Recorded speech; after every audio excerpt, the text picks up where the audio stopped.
영국이 세계 최초로 머크의 먹는 치료제를 긴급 승인했습니다. 미국에서 먼저 승인이 날 거라고 예상을 했는데 영국이 먼저 승인을 했네요. 영국의 상황이 급한 거죠. 근데 저도 이제 어제 밤에 이 뉴스를 보고 나서 웃었는데 왜 웃었냐면은 설려 교수님께서 말씀하신 딱 그대로 됐거든요. 그래서 웃었습니다. 그러니까 영국의 상황이 급하기 때문에 미국보다 먼저 이제 머크의 약을 긴급 사용 승인을 했는데 그냥 사용 승인을 한 건 아니고요. 조건부 승인을 한 거예요. 이제 조건부 승인을 했는데 그런데 그때 설대우 교수님께서 이제 몇 차례 말씀하셨습니다. 이 약이 18세 이상의 경증이나 혹은 중등증 환자에게 모두 다 허용이 되는 것이 아니라 애초에 임상시험을 비만이나 심장질환 같은 특정한 기저질환이 하나 이상 있는 사람들을 대상으로 임상시험이 진행이 되어서 효과가 있는 것으로 판정이 되었기 때문에 이 약이 승인을 될 때도 비만이나 심장질환과 같은 특정한 기저질환이 하나 이상 된 사람에게 제한적으로 승인이 될 것이다라고 예고를 하셨거든요. 근데 실제로 정확하게 그렇게 되었습니다. 영국 같은 경우에도 비만이나 심장질환 같은 기저질환이 있는 사람, 기저질환을 한 가지 이상 가진 사람에 한해서만 이 약을 복용할 수 있도록 했거든요. 그러니까 이게 글로벌 표준이 될 가능성이 큽니다. 그러니까 미국에서도 이렇게 승인될 가능성이 크고 만약에 우리나라에서도 긴급 사용 승인을 한다면은 이렇게 승인을 될 가능성이 크다라고 생각합니다. 교수님이 피토하면서 이 약은 상당히 심사숙고해서 써야 한다라고 얘기하셨는데 이 상황은 지금 어떻게 보고 계십니까? 이제 우선 이거죠. 제가 이제 앵커가 미국 상황을 얘기를 하시면서 저한테 이렇게 질문을 하셨어요. 아유 그러면 이렇게 위험성이 있는 약을 미국이 승인할까요? 이렇게 물어본 적이 있습니다. 그런데 제가 뭐라 그랬죠? 미국은 아마 승인할 겁니다. 제가 이렇게 말씀드렸지 않았어요? 상황이 좋지 않으므로. 그렇습니다. 몇 가지 얘기를 했는데요. 하나가 미국 상황이 올 겨울에 굉장히 나빠질 거다. 두 번째는 미국에는 의료보험을 안 가진 사람이 워낙 많기 때문에 100만 원짜리 약으로 해결할 건가? 아니면은 3억에서 7억을 내고 병원에 가서 중환자가 될 것이냐라고 하는 기로에 서 있다. 그래서 거기에는 위험 대비 이익이 굉장히 클 수 있고 또 하나는 임신이 아니라 그 연령대를 훨씬 초과한 어떤 특정 연령군에는 동기가 있을 수도 있다. 그렇기 때문에 미 정부 당국이 그렇게 허가를 낼 가능성도 배제할 수는 없다. 제가 그때 말씀을 드렸잖아요. 그러는데 이제 영국이 먼저 허가를 낸 겁니다. 그런데 이제 미국은 하도 전문가들이 안전성에 대한 우려를 얘기를 하니까 뭐 한국에 있는 설대의 목소리가 미국까지는 가지 않았을 겁니다. 그렇지만 미국 내에도 전문가들이 있으니까 하도 난리를 치니까 이제 외부 전문위원회가 11월 30일, 이달 30일 날 첫 회의를 하는 거죠. 그러니까 미국에서는 승인 절차가 이제 이후로 미뤄질 가능성이 많다는 거죠. 그러니까 영국도 지금 독일, 영국 또 WHO가 오늘 얘기한 것처럼 유럽이 코로나19와 관련해서 새로운 진원지로 부상하고 있다. 그러니까 WHO가 전망하기를 유럽 상황이 굉장히 나빠질 가능성이 있고 향후에 50만 명 이상이 사망할 거다. 이렇게 지금 예측하고 있는 거 아닙니까? 그러니까 바로 영국이 긴급 승인을 한 거예요.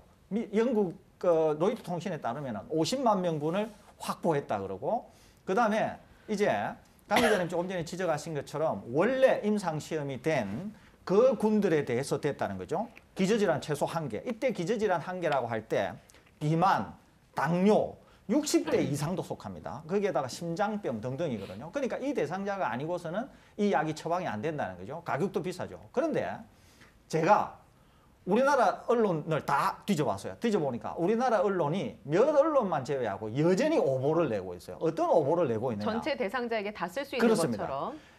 18세 이상 모든 사람에게 다 쓸 수 있는 것과 같은 오보를 여전히 내고 있다는 거예요. 제가 여러 번 말씀드렸잖아요. 그게 아니라고. 그렇기 때문에 이것은 우리나라에서 절대로 게임 체인저가 될 수가 없다고. 또 하나는 셀트리온 항체 치료제하고 비교하는 그런 말씀을 제가 여러 번 드렸는데 한번 볼까요?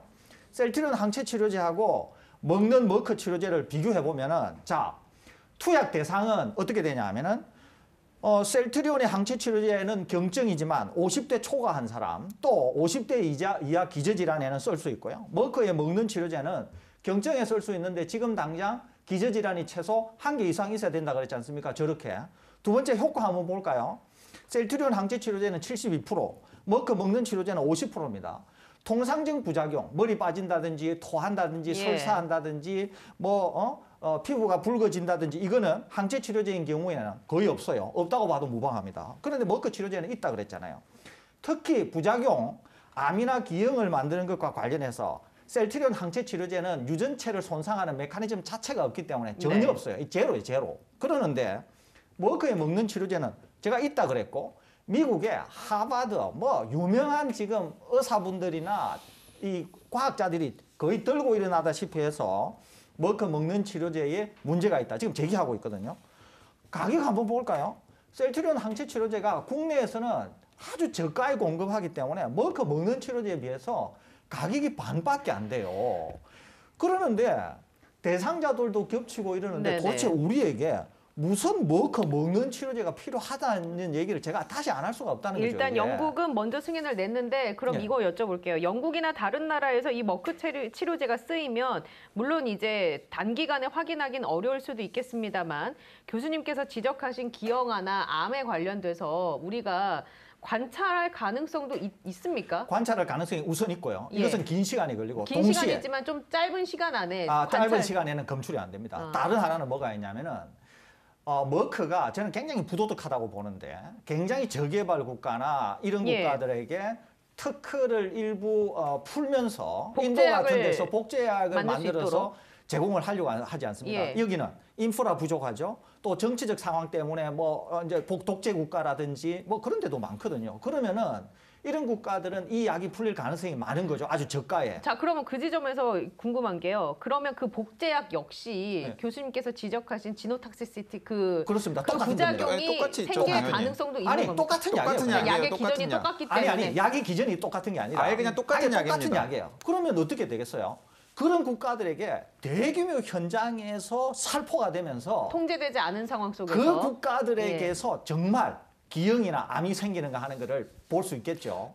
이 대목에서 이제 중요한데요. 왜 풀었는지를 이제 설명을 드려야 될 텐데 예를 들어서 그러니까 이 케미컬 약입니다. 이 머크 약 같은 경우는 그렇기 때문에 이제 조금만 이제 제약 산업이 있는 곳에서는 쉽게 똑같이 복제를 할 수가 있어요. 예. 쉽게 똑같이 복제를 할 수 있기 때문에 어차피 머크가 풀지 않아도 이 저소득 105개국에서는 저가약이 나올 수밖에 없다라는 거죠. 저가 복제약이 그렇기 때문에 머크는 어차피 우리가 강제를 해도 저가 복제약이 저런 나라들에서 나올 가능성이 크기 때문에 그냥 푸는 것처럼 하는 거예요. 인심 쓰는 것처럼 인심 쓰는 것처럼 하는 것이고 대신에 한국이나 영국이나 유럽연합 같은 나라에서는 받을 돈 다 받겠다. 받을 돈 다 받겠다라고 선언을 한 겁니다. 예. 자, 그러면 이 약이 쉽게 생산이 가능한 그런 약이라고 하면 이렇게 통제가 좀 어려운 국가에서 그냥 마구잡이식으로 이 약이 풀려서 그 대상이 아님에도 불구하고 약을 뭐 먹는다든지 선제적으로 먹는 경우가 없으리란 법이 그렇습니다. 없잖아요. 그렇습니다. 구하기 쉽다라고 예, 예. 생각을 해보면. 그럼 그래서 이제, 미국의 예. 전문가들이 우려하는 것이 뭐냐면 이것이 글로벌 대참사를 만들 수가 있다. 그러니까 그런 저개발 국가들에게서 이렇게 위험한 약이 무분별하게 풀림으로 해서 거기에서 기형이나 암 등의 문제, 특히 기형 같은 경우에는 인류의 유전체를 손상하면서 다음 세대에도 물려질 수 있기 때문에 인류 자체가 위험에 빠질 수 있다는 그 주장은 얘기거든요. 지금 누가 하고 있습니까? 미국의 전문가들이 하고 미국의 있습니다. 전문가. 그 예. 출처를 좀 알았으면 좋겠는데. 다음 주에 예. 제가 하버드 대학의 어떤 분이 굉장히 긴 기고를 남긴 게 있는데 그걸 제가 소개해드리면서 저와 얼마나 유사한 얘기를 했는지 제가 한번 소개해드리도록 하겠습니다. 알겠습니다.